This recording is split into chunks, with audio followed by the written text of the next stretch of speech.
আসসালামু আলাইকুম। Hello guys, সবাই কেমন আছেন? আশা করি সবাই ভালো আছেন। আমি আল্লাহর রহমতে অনেক ভালো আছি। তো অনেকদিন পর আপনাদের সামনে আরেকটা নতুন ভিডিও নিয়ে আমি চলে এলাম। তো দেখেন, আজকে একটু মাঠে এসেছি, আমাদের ক্ষেতটা সাফ করতে এসেছি, কারণ আমাদের ক্ষেতে আর একাদিন পরে ধান ছিটাতে হবে, আমন ধান। তো দেখুন, মাঠে কাজ করতে করতে অনেক ঘেমে গেছি। আশপাশের আবহাওয়াটা অনেক সুন্দর ছিল, হালকা হালকা বাতাস ছিল, আকাশে অনেক রোদ ছিল।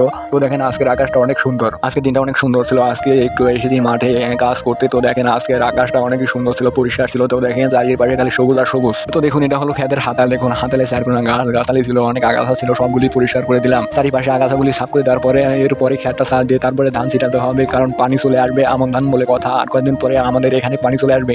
আজকে মেলা কদিন হলো আপনাদের আমাদের লং ভিডিও তুলে ধরতে পারছি না, কারণ আর সেটা একটু সমস্যা, আর কয়েকদিন লাগবে এই সমস্যা হাতে। তো আপনাদেরকে শর্ট ভিডিও দিয়ে চ্যানেলটা একটু চঞ্চল লাগছি। প্রায় অনেকদিন পরে এসেছি মাঠে কাজ করতে, কারণ বসে থাকতে থাকতে আলসে হয়ে গেছি। এখন একটু এসে দেখুন, হাতাল টাতাল কাটতেছি, কুদালে কুবা হাতাল ছাড়তেছি, কারণ আগাছাগুলো না মারলে বুঝি গর্দান দেখা যাবে। আকাশটা যতই প্রশংসা করি ততই কম হয়ে যাচ্ছে। দেখুন, সূর্য মামা এসে ডুবা ডুবা ভাব হয়ে গেছে। আকাশটা অনেক সুন্দর ছিল। তো আজকের ভিডিওটা কেমন লেগেছে কমেন্ট বক্সে জানিয়ে যাবেন।